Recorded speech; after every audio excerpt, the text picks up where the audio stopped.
Hi, and welcome to the Brisbane Professionals Podcast. This is a podcast brought to you by SMS Law, going through the legal secrets that will benefit you and your clients, as well as having a little bit of fun as we go. This podcast is designed to educate you on, number one, complicated legal terms that we will explain in an easy to understand manner. Two, to understand why you do things from a legal perspective in your business. And three, to help you develop a plan for the future success of your business.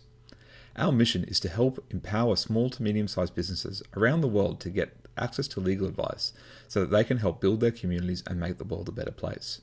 Did you know that any business owner is on average 7 months away from losing everything? That is the average time that it takes from a successful business to fold when an aspect of their business is not set up correctly.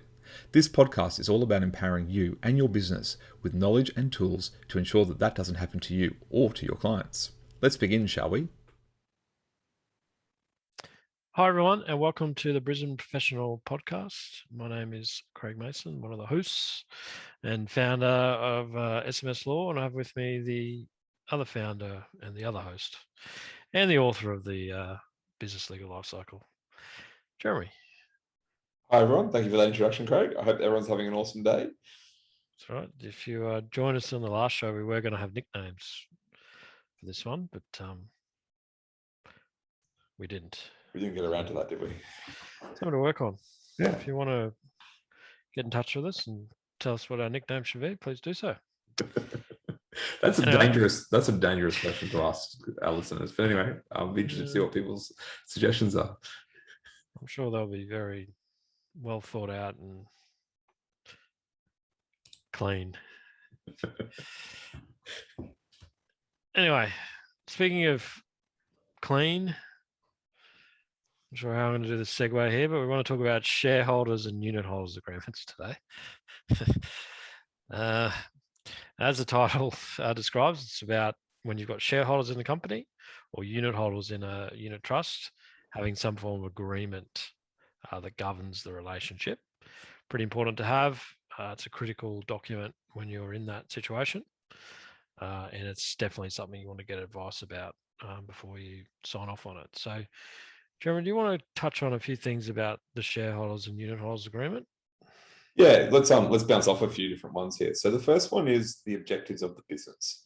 So with everything, like where are you heading? What are you trying to achieve with this business? That might change over time, but it's really important to document what's the objective. Where do you want to be? What do you want to achieve with this business? And put that into the agreement and review that regularly to make sure that it's up to date. The next one, which is really important, is confidentiality requirements. So what are your requirements about confidentiality? Is, if it's a business that's going to generate something new and innovative, then you need a certain level of confidentiality. If it's a business that's going to provide a standard service that a lot of other businesses provide or products, then it may not need as much confidentiality. So have a think about what those requirements are. And then the third one that can be really, really important is when you've got multiple investors, is restrictions and procedures on the dilution of a member's interest. So what do I mean by that? So when you've got a company or a trust, depending on the structure, you can issue more shares and you can dilute and minimize the equity of someone in the company or the trust. So what you can do is you can actually put restrictions on that so that people and the other investors can't make those steps without advising you first. So they're the first three, Craig, that I had that I think are really important. Do you want to go through the next three? Yeah, absolutely. So one of the most important things about a shareholders or unit holders agreement is some form of dispute resolution mechanism, and have that in there. So if something does happen, and it's probably not, World War III type stuff, but just a little bit of a disagreement between the shareholders or unit holders, some way of resolving that dispute and a process to follow. It might be having a particular third party involved or whatever it might be. So important to have dispute resolution mechanisms in there. The procedures for directors meetings, how often, who can call them, what's the process for doing that, what sorts of things need to be discussed. And then also policies about dividends. So important to have that in there beforehand so everyone's on the same page and not expecting a dividend for some reason. There's a policy there as to when that's happening or why it's not happening or whatever it might be. So important to have policies for dividends in there. Jeremy, what were some other things that need to go in there?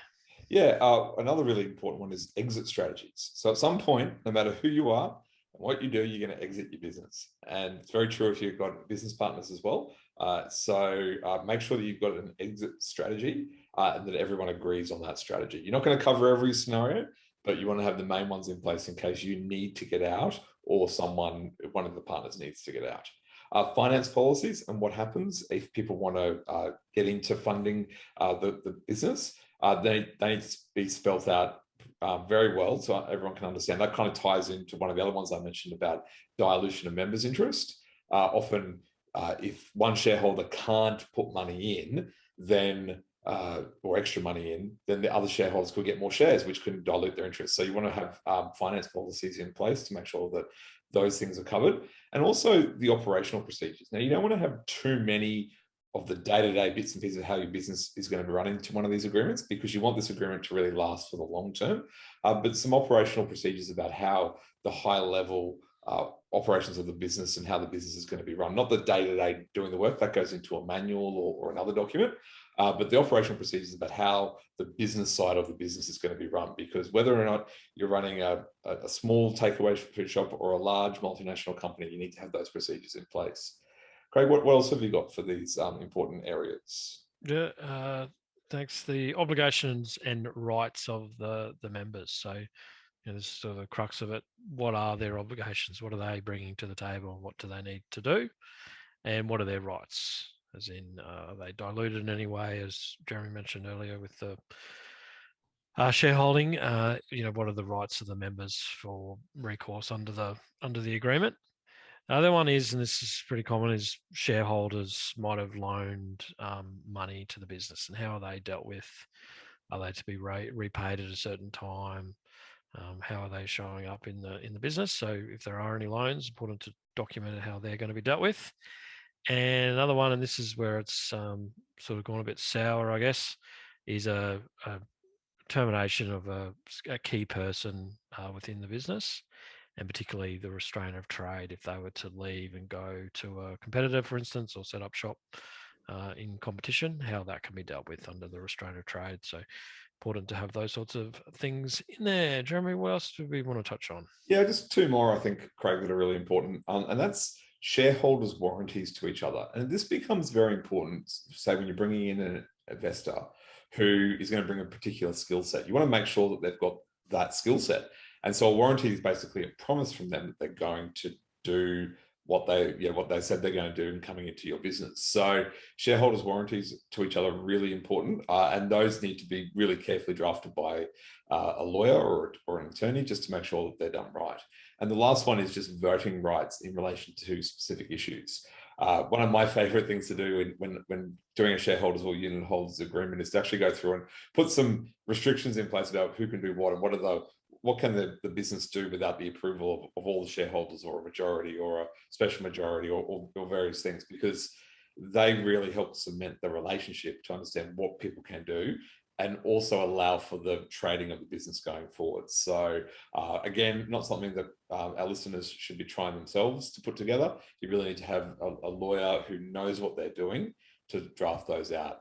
And I mean, that's the same with all these things, but in particular, the voting rights and the shareholders' warranties, because they're very technical agreements and clauses that you need to have in there.